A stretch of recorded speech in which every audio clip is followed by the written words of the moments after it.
Bom, a construção do templo havia sido ordenada por Deus e a sua destruição pelo próprio Deus significaria um castigo muito grande sobre o povo de Israel.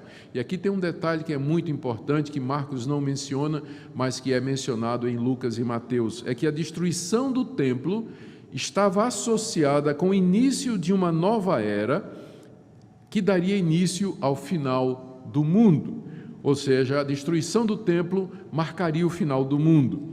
Em Mateus 24, Mateus, quando registrou a pergunta, diz que os discípulos não perguntaram somente quando o templo vai ser destruído, mas eles perguntaram também quando será o fim do mundo, quais serão os sinais de que o fim do mundo se aproxima, porque para eles, na cabeça dos discípulos, a destruição do templo representava o fim de tudo, o fim de toda a história.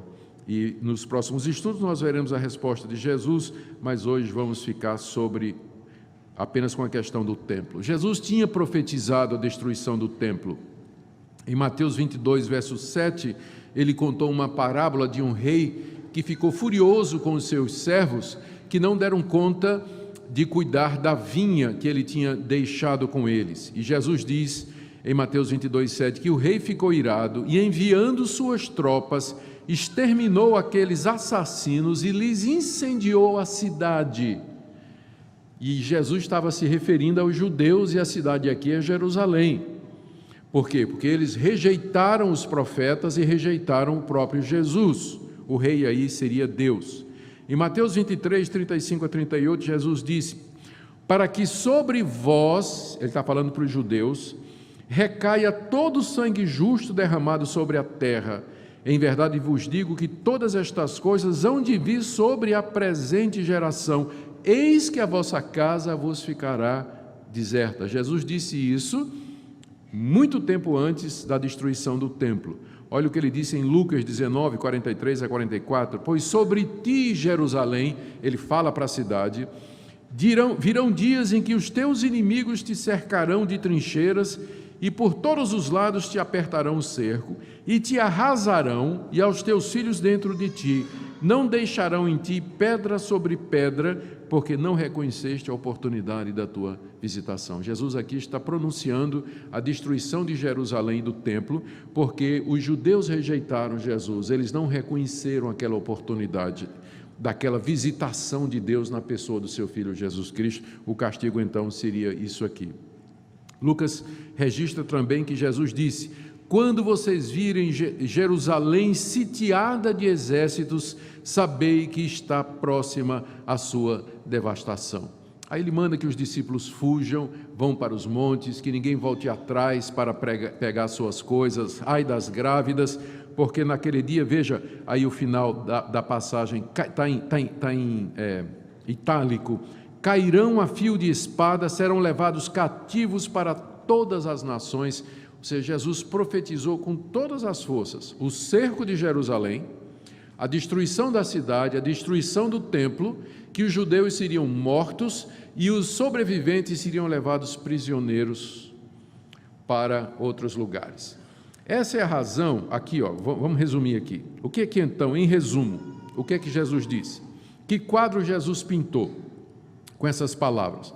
Que a cidade seria cercada de exércitos, que seriam instrumentos de Deus para executar a justiça, que trincheiras seriam levantadas contra a cidade, que a cidade seria queimada e arrasada, que a população seria massacrada e morta à espada, que o templo seria destruído pedra a pedra e que os sobreviventes seriam dispersos pelo mundo. Quando você junta Mateus, Marcos e Lucas, sermão escatológico, é isso, ou um pouco antes, é isso que Jesus está dizendo.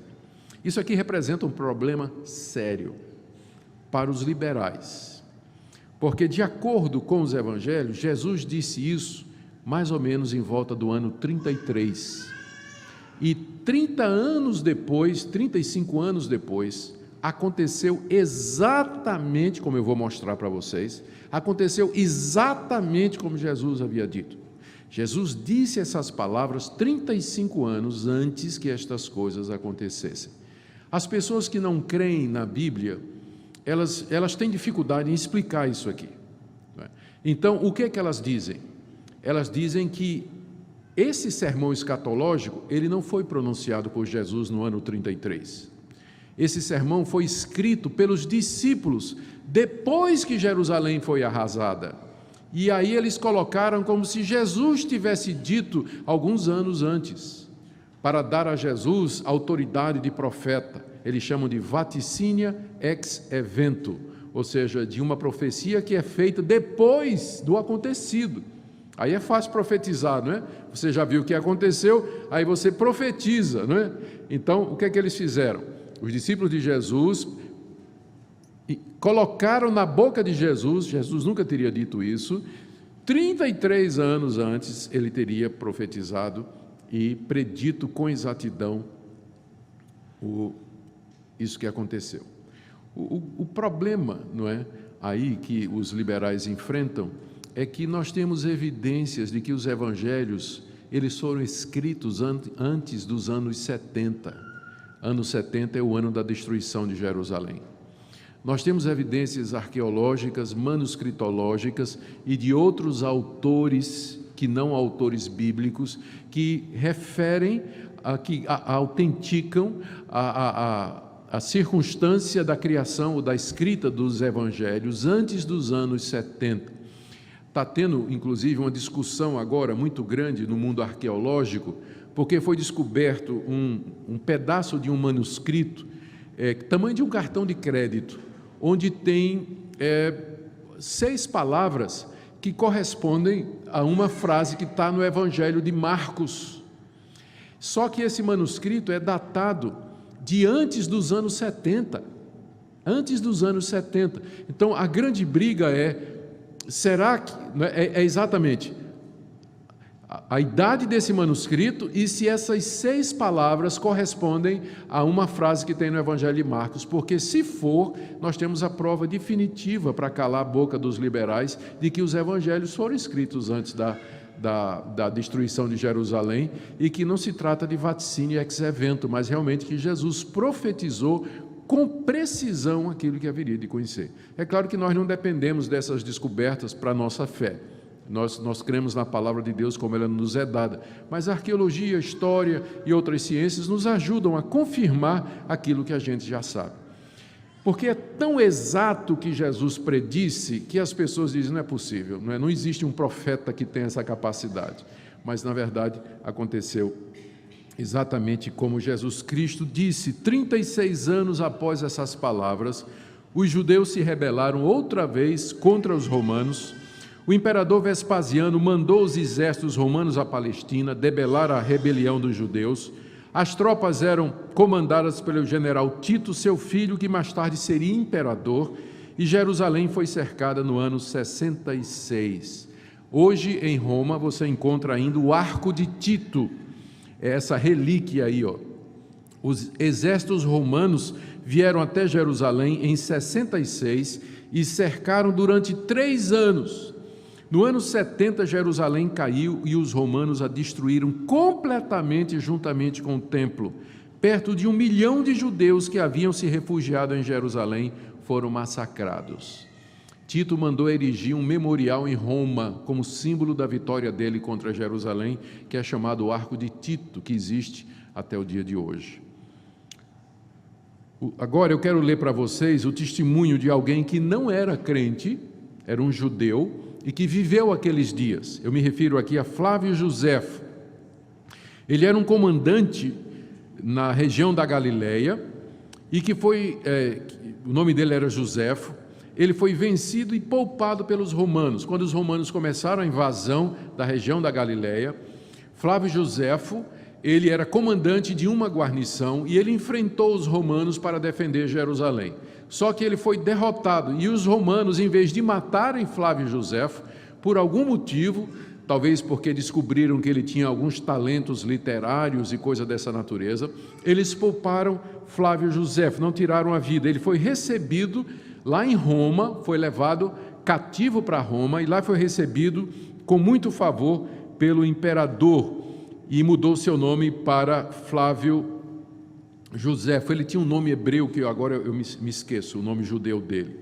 E ele passou o resto da sua vida em Roma, como exilado, onde ele escreveu 2 obras extraordinárias. A primeira, Guerras Judaicas, e a segunda, Antiguidades Judaicas, onde ele narra a história do povo de Israel desde o Gênesis até os dias dele. São duas obras clássicas, elas existem em português, eu creio que são domínio público, você pode baixar em PDF pela internet ou comprar. Eu gosto sempre de ler livro mais do que ler no computador, não é?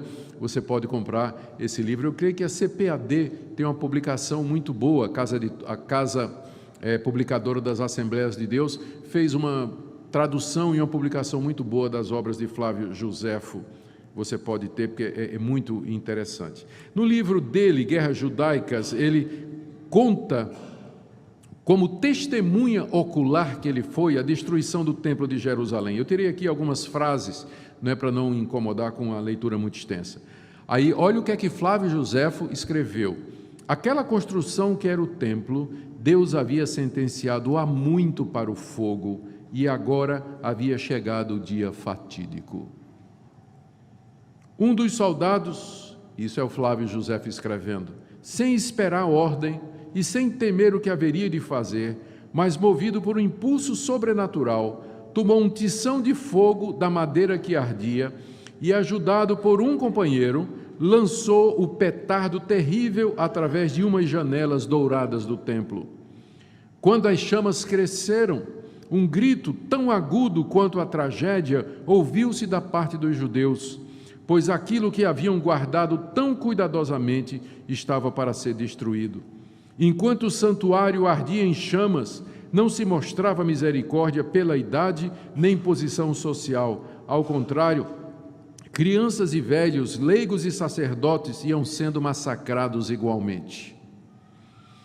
Continuando, o imperador Tito, na época não era imperador, ele era filho do imperador e comandante dos exércitos, mas como Flávio Joséfo está escrevendo mais tarde, na época que Tito já era imperador, ele chama Tito de imperador, né? O imperador determinou que a cidade inteira e o templo fossem arrasados até os fundamentos, com exceção das torres altas de Fazael, Ípico e Mariame, e aquela parte da muralha que cerca a cidade pelo oeste.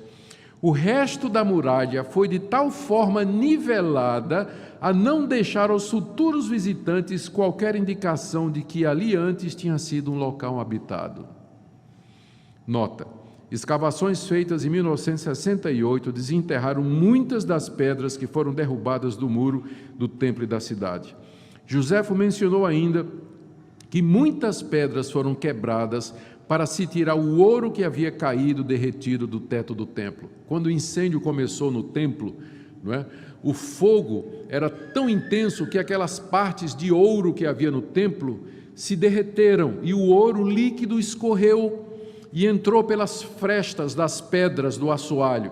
Os soldados, para pilhar, não é, para tirar aquela riqueza, eles removeram todas as pedras para tirar o ouro, cumprindo o que Jesus disse: não ficará pedra sobre pedra.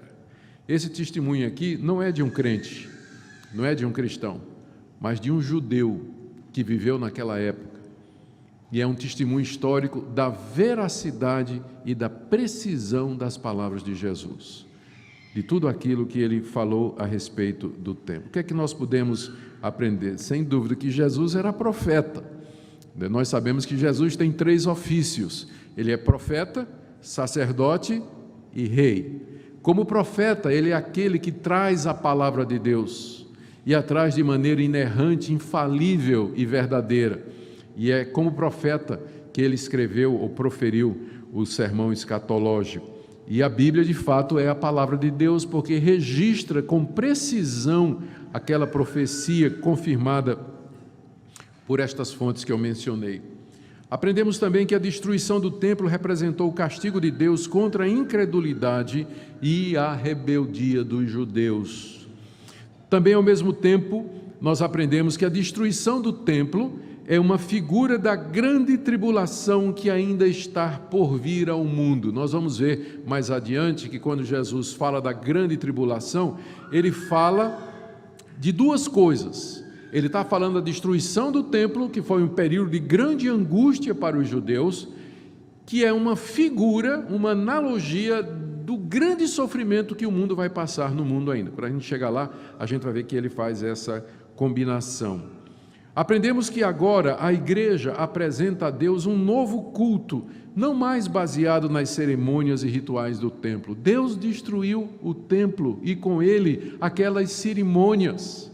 Não faz sentido igrejas evangélicas tentarem imitar o culto dos judeus, com arca, candelabro, pastor vestido de rabino, chamar púlpito de altar, dizer que os crentes têm que oferecer sacrifícios, doando suas ofertas e tudo mais. Tudo isso fazia parte daquele culto antigo que Deus destruiu. Não foram os romanos. Os romanos foram a mão de Deus para derrubar aquela antiga religião.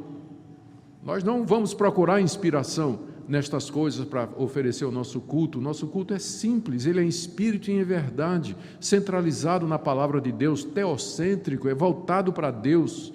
Todas estas coisas passaram. O próprio Deus, ao derrubar o templo, era como se ele dissesse: essa fase encerrou, a antiga aliança terminou. O templo era o símbolo da antiga aliança, foi completamente arrasado. Eu sei que tem crente hoje que anseia, que os judeus reconstituam um templo, são chamados sionistas, e dizem inclusive que os judeus, pode até ser que os judeus reconstituam o templo, mas para os cristãos isso não significa absolutamente nada, absolutamente nada.